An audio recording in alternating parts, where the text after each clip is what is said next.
And with us right now, we've got Nicholas Hinrichsen. Nicholas, you are the co-founder of WithClutch, and it's at WithClutch.com. Thank you so much for joining us. Thanks for having me, Josh. Nicholas, you solve a problem that's kind of like, duh. I could listen. 13 years of studying and leading consumer behavior. Hopefully you have some data behind the numbers out there. What a huge market for the problem that you solve. So if that isn't a good tease and a softball for you, I don't know what is. Tell us what WithClutch does. Okay, cool. Yeah, I'll tell you my story that provides more context in a second. But so WithClutch is a digital platform to refinance auto loans. Mm-hmm. Turns out there's 100 million auto loans out there. 100 million Americans have an auto loan. 79% of people who have a loan got the loan at the dealership. Yeah. Because people shop for cars, they don't shop for loans. And then what happens is you fall in love with a car, you test drive it, you just want to be done with it. And then the actual fight starts when you're talking to the financing manager. And the financing manager doesn't want to give you the loan that's best for you. No. He gives you the loan that pays the dealership the highest referral fee. And so the second you drive off the lot, you can already refinance and save thousands of dollars. Okay. Say that last sentence again. Because again, my consumer brain is going, red alert, pay attention to what Nicholas just said. The second you drive off the dealership lot, you can save thousands of dollars through refinancing your auto loan. Yeah. Yeah. So, all right. So how did you put all of this together? And first off, so you were, explain what you did with Carvana. Yeah. So I'm from Germany originally. I moved to the US in 11, went to Stanford Business School. In 13, I started a company with my friend and co-founder, Chris. He's a huge car enthusiast. His first car was a DeLorean. That's how much he loves cars. He doesn't still own it, does he? No, he didn't. He had to sell it. His mom actually made him sell it. And so we got into the business of, we built a digital platform to sell used cars online. We raised $10 million venture funding, grew the company, and in 2017, 4 years after we started, we sold the company to Carvana. And that's how the whole team and my co-founder and I became part of the Carvana family, became really good friends and colleagues of the founders and executives over there, and helped Carvana over the last 3 years. And so that obviously was an incredible ride. I ran the business of buying cars from consumers. So if you wanted to buy a car or sell a car to Carvana, that experience, I was responsible for that. And then after 3 years with Carvana, Chris and I, the entrepreneurial bug bit again. And so we left to build this platform for refinancing.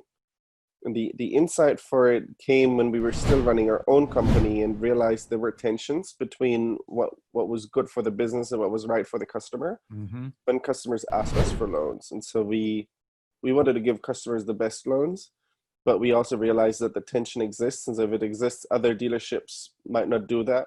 They might not give customers the best loan, but might give customers the loan that pays them most as a dealership. And so that's why we wanted to address that problem. Okay, so you come up with the idea. You're like, hey, when did you learn that this was a problem? That was in 2016, actually. 2016 is when we ran our company still. Yeah, but when did you discover, and how did you discover that this was a big problem? Yeah, so customers reached out, wanted to buy our cars. And then when we asked them, how are you planning on paying for the car? A lot of them said, oh, I need a loan. Can you help me with that? And we were partnering with a lot of banks. Some paid us high referral fees. Others paid us lower referral fees. And so we noticed, holy moly, there's two loans we can present to the customer. One is a little bit more expensive for the customer, high interest rate, but pays us a lot more money. So maybe we should do that, but that's wrong for the customer. And so that's how we saw that there's some information asymmetry that leads to customers not ending up in good loans. And it's actually, not only do you get a bad loan the day you buy a car, if you improve your credit, if you make payments for 6, 12, or 18 months, sure, you improve your credit and you would qualify for a lower rate, but your rate is stuck at the time when you bought the car. Yeah. So I'm curious if you know the answer to this. The typical dealership, I wonder how much profit do they make on the sale of the car versus how much profit do they make from financing? So the typical dealership makes a lot more money on the financing and insurance products. I knew it. I knew it. So what happens is actually there's a lot of data. 10 years ago, the average margin on a car was 10%. So if you sell a car worth $20,000, the dealer would make 2,000. Mm-hmm. That margin dropped by 20%. So now the average Wow. margin is 8%. So dealer makes on a $20,000 car $1,600. So they lost 20% on margin on the car, but in the meantime, the margin or the gross profit per car on the back end, financing and insurance, grew by 35%. Mm. Today, dealerships sell you more products that you might not even need, and you might not be well educated because you haven't done the research. They tell more customers you should get financing, even if you don't need it. They'll convince you to make a little down, only a small down payment, because the higher the board amount, the higher the referral fee. And then they'll mark up the rates. So they'll give you a rate that's not the lowest you can get, but they give you one in which they participated in the profit. Oh, man. Okay. So WithClutch.com. So that's going to help you refinance. Are there any best practices that you'd recommend if someone's going to be making a car purchase, or can they go to WithClutch ahead of time? Yeah, good question. So there's two thoughts. Let's go into WithClutch and why we're building what we're building. The challenge is for refinancing, you're saving, say, $50 a month. That doesn't feel like a ton of money. It's meaningful, but in the past, in order to save these $50, you needed to visit banks in person. You literally need to go from one branch to the next to the credit union. You didn't know whether or not you would actually save money. You didn't know what the best rate would be. And so you couldn't do a lot of online research. Now we want to change that. We want to make it so easy that you can do it from the comfort of your home. The way we structured it right now, you give us your phone number, we pull up all your personal details with your consent. We pull up your loans with your consent. We'll pull up your vehicles with your consent, and we'll tell you, okay, so if you have that loan on that vehicle, we can save you X dollars. Click here and you're done with it. So it needs to be digital and really, really convenient. Otherwise, people just jump. They don't go through the whole experience. And then your other question is, can you also get a loan from us if you buy a car? The problem with offering loans to people who are in the market to buy a car is that, A, they're not looking for a loan. They're looking for a car at the time. Yeah, right. And even if you have a loan, the loan is just a necessary evil. That's just a formality. That's how I get the car that I want. Yeah, exactly. And so even if you have a loan, if you're pre-qualified and you take your existing loan to the dealership, the dealer will still try to convince you to use one of his banks and lenders. Yeah. He'll match the rate, but he'll still get a referral fee. And so offering loans to people before they buy a car is impossible. So what kind of I'm just out of curiosity, some of the horror stories that you've seen of like APRs that people are paying with, especially does WithClutch, are you primarily interested in helping the subprime market or? Yeah. Good question. So there's three segments in the market. There's prime, let's say everybody with a credit score above 700. There's near prime between 600 and 700, and then there's challenge credit or subprime, everybody with below 600 credit score. Now, if you were prime at the time you bought a car, you know your rate. Like prime customers know that they should get around 2 to 3%. The best lenders are credit unions because they're nonprofits. They don't make a lot of money, don't need to. So if you're prime, you just go to a credit union. If you're near prime, you go to Capital One or Chase or Bank of America, Wells Fargo. And if you're subprime, below 600, the institution you usually work with are subprime lenders focused on subprime lending. They're really, really good at repossessing cars because that's part of what they need to do to make their business work. Yeah. And so the secret here is we're targeting people who moved in credit. They migrated from subprime to prime. From subprime to near prime or from near prime to prime. So if you had 650 credit score, you got your loan with Capital One, you move your credit score to 720. Now we'll swap your loan out of Capital One and put you in a loan with a credit union. And the same happens if you had a loan with, say, Santander Consumer, that's a subprime bank, and you improved your credit, we'll refinance the Santander loan and give you a Capital One loan, for example. So it's people who move in credit who we can help. Yeah. So Nicholas, what is your, so obviously you've recently launched, how do you bring this to market? Good question. So a couple of thoughts. Number one is, how do you reach people who want to refinance their car? And so You have, put things into perspective, in 2019, 47%, so half of all the people who applied and got a mortgage were refinancings.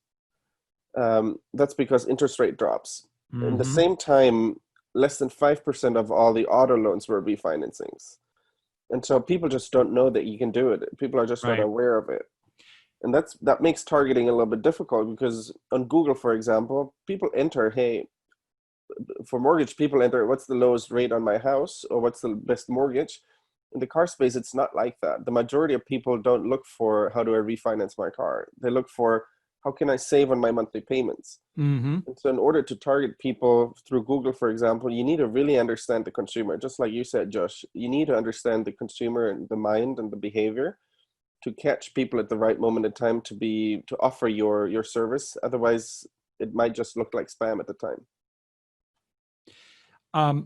Yeah. So in terms of like, are you looking for associations, partners? Yeah. Are you just advertising direct to consumers? Good question. So you have, as I said, you have a segment that knows you can refinance. It's small. And you have a segment that doesn't know you can refinance your auto loan.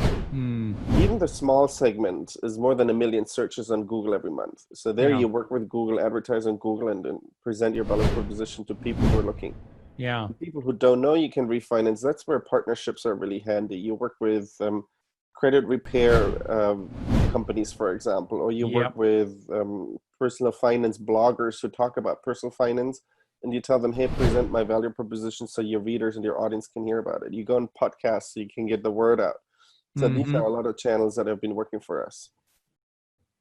Yeah, I could totally see that. I would imagine a lot of, again, content producers, working with content producers. Do you have plans to set up an affiliate program, anything like that? Yeah, so we're in the process of incorporating these. There's obviously bigger pages with lots of visitors. Think of Credit Karma, for example. Yeah, right. Credit Karma has a whole section for your auto, and then one section to sell your car. We built that at Carvana. So if you want to sell your car at Credit Karma, you actually sell it to Carvana, which is amazing. So you have this really cool experience where Carvana picks up your car. For the refinance, you don't have a good solution yet. You want it to be fully digital. And so our plan is to integrate with Credit Karma, for example, if they're interested, and other affiliates. Yeah. I love this. Now, you, Nicholas, you've been an investor in a number of companies. Like I'm going through your LinkedIn, man, and your history, your experience history just goes on and on and on. You've had your hands and you've had your fingers in a few pies. Yeah, so we obviously got lucky with the sale to Carvana. It worked out financially very well for us.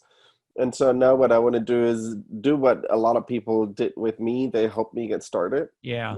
When we got our first company started, for example, one of our mentors had lunch with me. We grabbed a drink, and then I kept telling him about selling cars. And he said, hey, it sounds like you want to build a car business. If you're interested to pursue that, I'd love to invest $50,000. That's obviously a bigger check size than I'm writing. But that's how we got started. And now I want to be helpful to mostly all of these founders are really good friends of mine. Yeah. Get the momentum going. In fundraising, it's all about momentum. Give them a check early so they can tell the next investors, oh, somebody else already invested. And so I want to be that person for my friends. Well, good. So I guess over the next year to 2 or 3, what are we going to see WithClutch doing in terms of like growth plans? What's on your whiteboard? Yeah, good question. So you think you can start a business in 2 to 3 years. It actually always takes 10. Yeah. So don't expect me to be like IPOing in 3 years yet. But the goal is actually, and I'm glad you're asking, is a slightly different one. So we want to get customers, get their attention through refinancing. What we really want to build is a platform or an app or an experience where we check in with all your vehicle related expenses and check in with you on a regular basis and tell you, hey Josh, now you should renegotiate your insurance, or hey, now is a good time to sell your car. Prices are high. Now refinance, now get a new warranty, now cancel that product. So I can provide a lot of value down the road. That's the goal. And then the main motivator behind all of that is we've just, now that we've been in the car space for 7 years, we've seen how interest rates on car loans can be as high as 29%. It's crazy. People get stuck. Like you you had like a misfortune or an emergency in the family, and then your credit slipped, you need a car, and then getting out of the hole is really, really hard. Nobody helps you. And so we want to be the people, like very mission driven, to help you improve your credit and get out of the hole, which feels to me like doing my part to addressing income inequality. That's the mission. Yeah. Excellent. All right. Well, Nicholas Hinrichsen, co-founder of WithClutch. You're on the web at withclutch.com. Aside from someone who knows that they're overpaying on their auto loan, I mean, right now you could just go and use the calculator and you could find out for sure. You could just see, can I save some money? And guaranteed, if you're paying, if you're paying north of like 10% or whatever, I'm sure that there's some savings opportunity. Goodness, I hope that that's not you if you're listening to this podcast. You need to fix that. So again, withclutch.com. Nicholas, anything else that you'd recommend for people? I would recommend if there's a founder out there or somebody who wants to start a business and is a little stuck, doesn't know how to get going, feel free to get in touch with me. Maybe Josh, you can put my LinkedIn link in the show notes. You can find me under Nicholas Hinrichsen on LinkedIn. Feel free to connect. I'd love to hear what you're building. I'd love to be a sounding board. I'd love to give advice, or I can tell you what worked for us. And so hopefully I can help. Yeah. It's serving in that regard. It's, I walk out of those, if it's a pro bono mentoring or being on a board, or, I mean, it's addictive. It really is. It's just it's the greatest feeling to be able to bring your experience. So I understand why you do that. It's a great feeling. You always get something, like, be it a hug, be it like a really nice word, or it just feels good to help, and people have helped me, so I want to give back. Yeah, awesome. All right, Nicholas Hinrichsen, co-founder of WithClutch. Thank you so much for joining us. Josh, thanks for having me.